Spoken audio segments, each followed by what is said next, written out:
Aujourd'hui, l'hydrogène vert n'est pas encore... Tous les pays sont en train de préparer l'avènement de cet hydrogène. Oui, mais ils n'ont pas encore commencé à produire. Parmi le pays qui produit plus que tous, c'est la Chine aujourd'hui. Elle produit environ 300 000 tonnes d'hydrogène vert par an.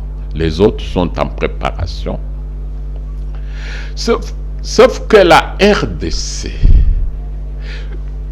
peut produire, si on décide de produire l'hydrogène aujourd'hui, la RDC peut produire jusqu'à 10 millions de tonnes au minimum. Et ça, c'est rien qu'entre Kinshasa et Matadi.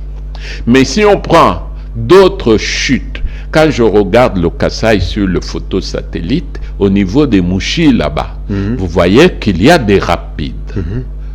Vous voyez même ici à Kinshasa, le projet là qu'on dit Kinsuka, projet Kinsuka.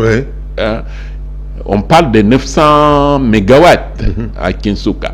Donc, nous avons de l'énergie partout. C'est nous, dans le monde d'hydrogène qui est en train de venir, c'est la RDC.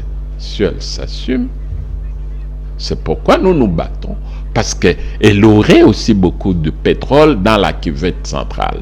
Mais le combat qui a amené cet investisseur et tout, le pétrole va passer sans que nous ayons exploité une goutte dans notre pétrole qui se trouve dans le lac Albert, dans l'océan, laissé aux Angolais, dans des trucs.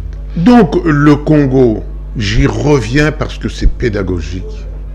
Le Congo peut devenir le pays le plus riche du monde, non seulement de par ses potentialités souterraines, mais grâce à cette possibilité-là.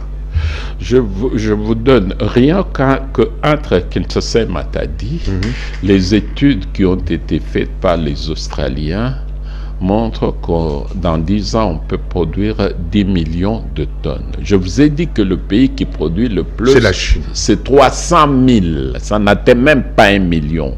300 000. 300 000 contre tonnes. 10 millions. Vous voyez. J'ai lu le roadmap, donc le feuille de route de pays des États-Unis qui est sorti en 2021, en février 2021, leur roadmap sur l'hydrogène. J'ai lu le roadmap des Émirats Arabes Unis qui ont un parc solaire le plus grand pour produire l'hydrogène. C'est seulement 1500. Les Américains sont 1 500 000 tonnes par an. 1 500 000 tonnes par an. C'est le plus grand projet au monde. Et puis les autres. La France, c'est 800 000 d'hydrogène vert. Maintenant, elle se lance dans l'hydrogène blanc, naturel, mais qui est à 3000 mètres de profondeur, plus que le pétrole, c'est plus profond. Nous, c'est en surface.